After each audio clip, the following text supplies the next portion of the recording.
Hi and welcome to another podcast with your host, Miriam Khan.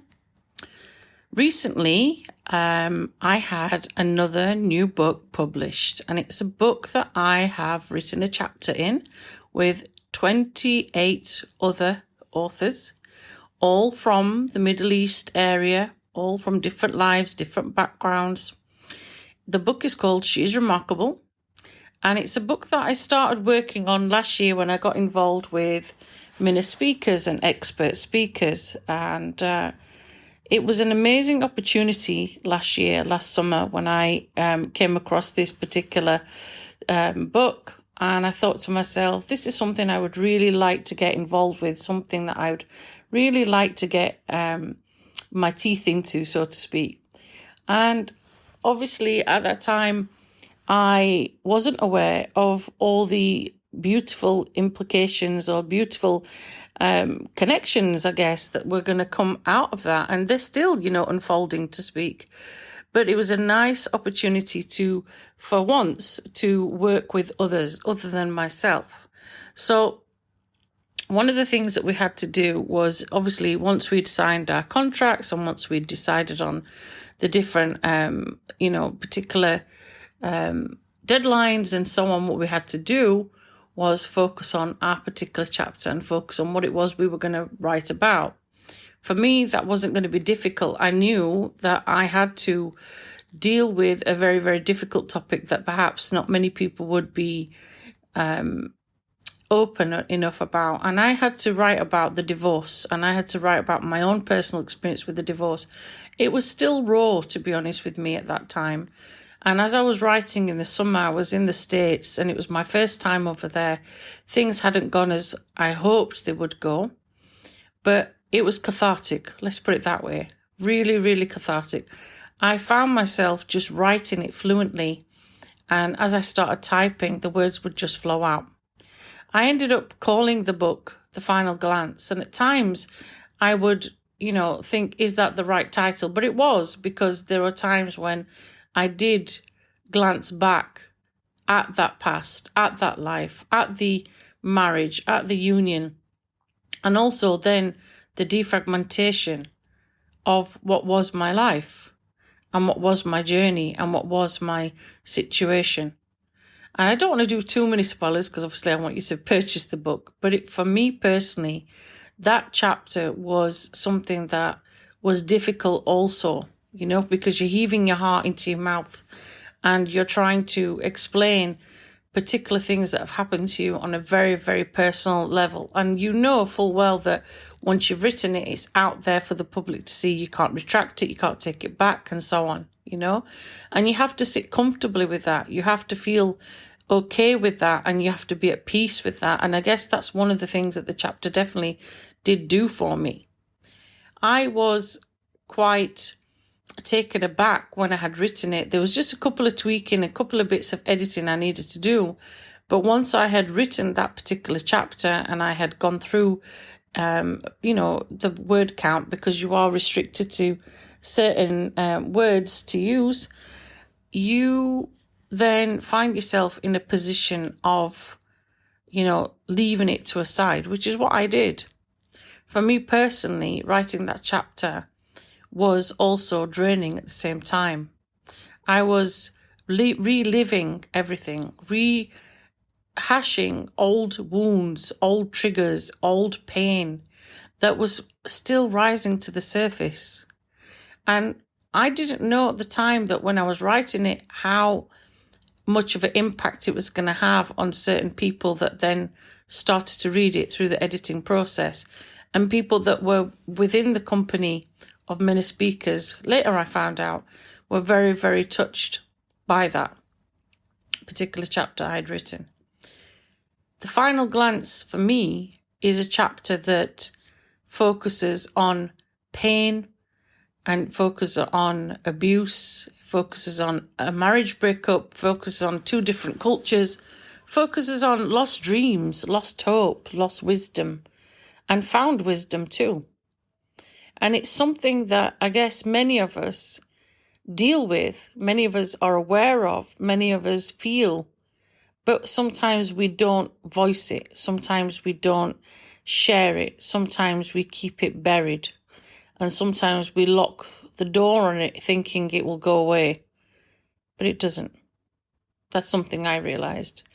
Years and years ago, I would have sympathy for people that divorced, but I never really truly understood the situation until you're in that predicament yourself and you are feeling that situation. You are in that particular predicament with others and it's happening to you. There is no escape. There's no exit. There is possibly different routes that you can turn to, but some of them lead to a dead end and some of them don't lead to freedom.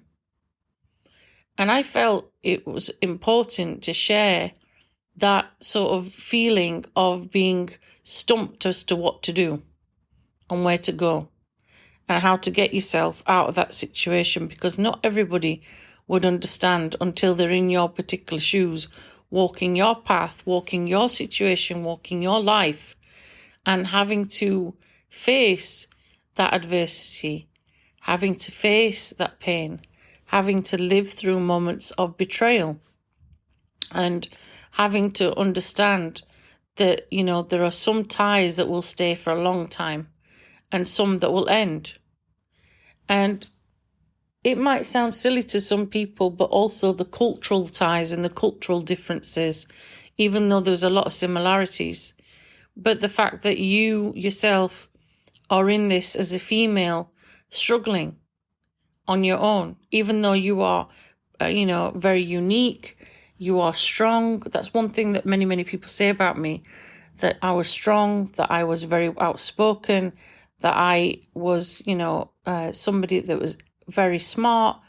And for some of those particular incidences to happen to me, of all people, and to be broken, I guess, into many, many pieces by this person, was something that my close friends were shocked by, as was I.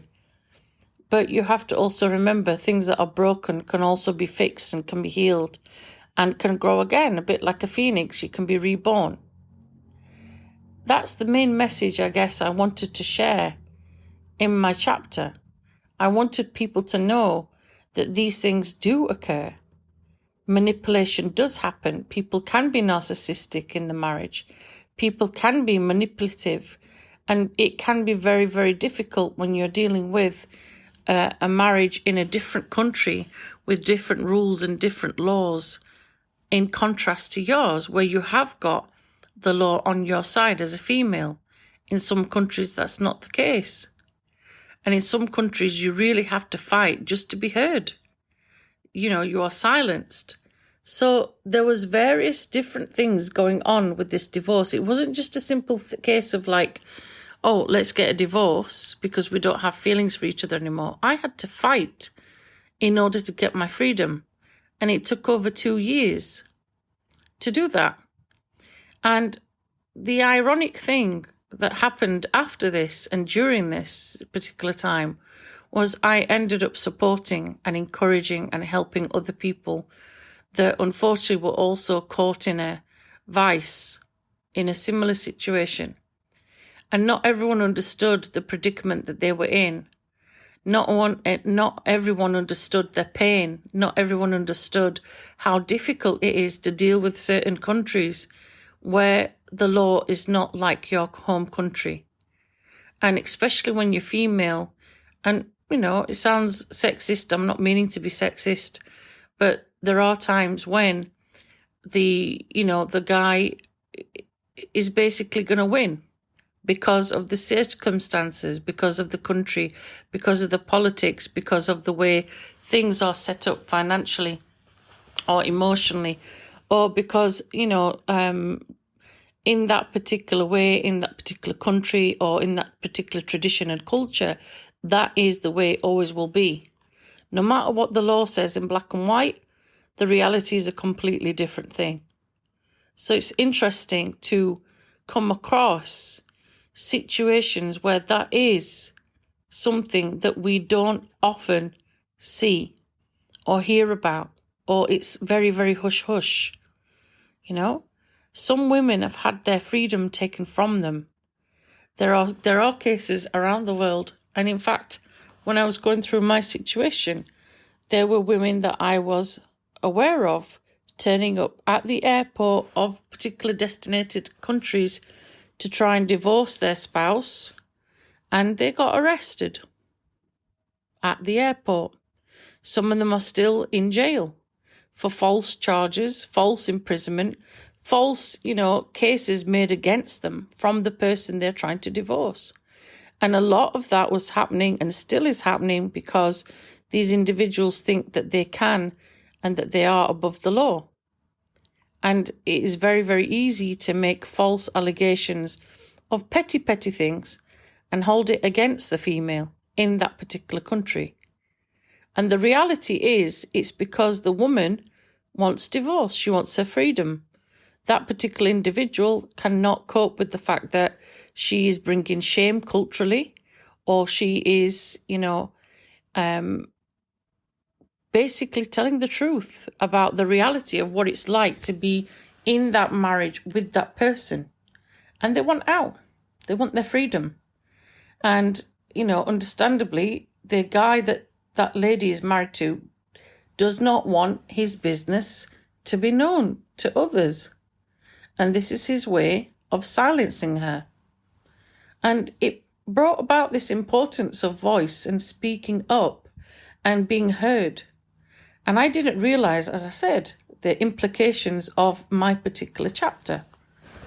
When I'd gone through the editing process of my book, I had people obviously, checking in with me and saying to me, wow, I'm sorry that you've gone through this, but this is a very moving chapter. And one of the beautiful things that happened recently is we were involved, all of the authors were involved in a beautiful book launch over in Dubai.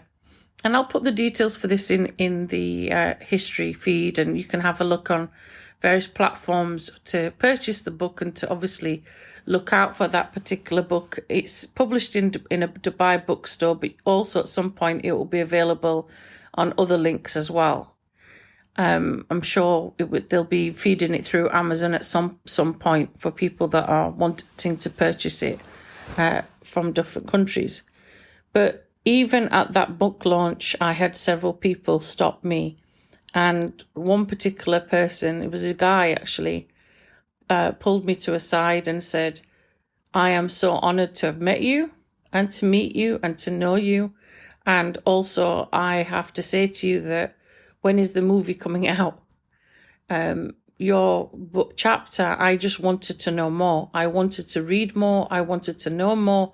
But also, you are one of the ones that is basically so brave because you're still alive to tell your tale. And I explained, yes, correct. I'm lucky to be breathing. I'm lucky to be alive, despite the death threats I did incur, unfortunately. And this is what I'm saying, that people do not realize sometimes in some cases when we say divorce, society doesn't understand the implications of what happens in some cases, not all, some cases where your life is basically, in danger. Whether that person verbally says it, mentally, physically, I realized towards the latter part of my marriage that I was married to a narcissistic person. And this person did not want to let me go. This person had basically sucked the life out of me or tried to suck the life out of me. And even till the very, very end, I was trying my best to fight as much as I could. And I was thankful and grateful that I was in a position where independently and financially I could do that, but I still needed support of different realms, from different solicitors, different people. You're relying on different individuals to help you from different countries, and they're not always going to follow the law. They're not always going to take your fees and use it appropriately, and so on. And you learn the hard way. And this is what I'm saying to you, that journey itself, when you eventually do get your freedom and you do get released and you do put that behind you, you end up actually helping others because it's not over. And that's one of the reasons why I ended up coaching quite a lot of women who had got in touch with me And it was almost like they were being ushered my way. One lady I knew who had been married a lot longer than I had a very, very similar situation, got in touch with me to say, please, can you just help me because I'm just getting nowhere.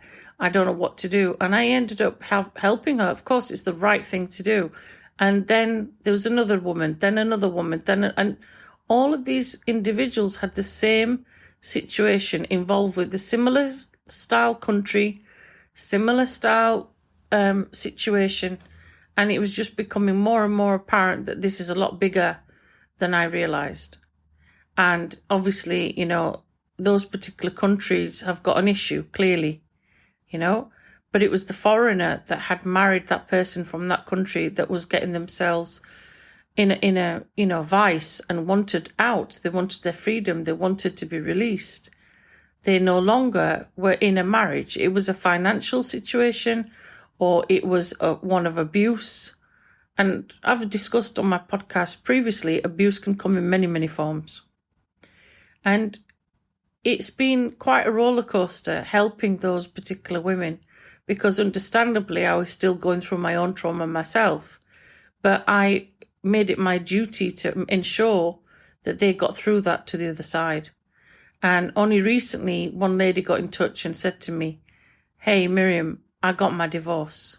And as you can imagine, the relief, the feeling of great, great joy for her. Absolute joy. Because like me, she'd been fighting the system for over 2 years, nearly 3 years, to get somewhere. And finally, when I'd helped her and given her advice and gave her support and told her what she needed to do, thankfully she was able to go through that. But how many of us are fortunate, enough to have that situation? Not many. Not many. And in many cases, as my book title states, we give it the final glance. We look back, we look behind, and then we move forward from that situation. And, you'll have to read the chapter and you'll have to have a look at the book. Like I said, I will give the details about that chapter and about that book in the bio for you to go and have a look at.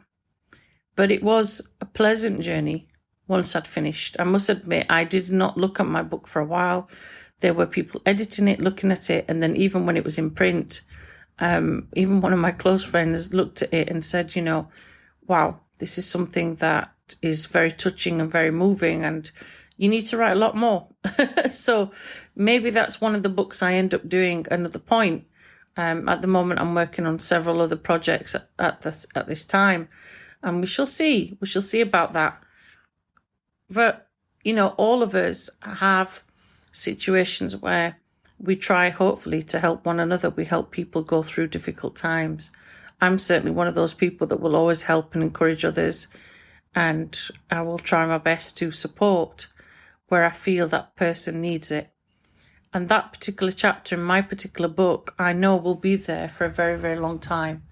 And I hope and pray it helps others in these unfortunate predicaments that we find ourselves in. And I hope that they gain some strength and they gain some knowledge and wisdom, as well as peace. And that's also another reason why I wrote it. So I hope you managed to find the book, and I hope you enjoy reading it. And get in touch with me if you are, in a similar situation and need some support and advice. That's all for now. Thank you for tuning in. This has been Miriam Khan, author of The Final Glance, in the book called She is Remarkable.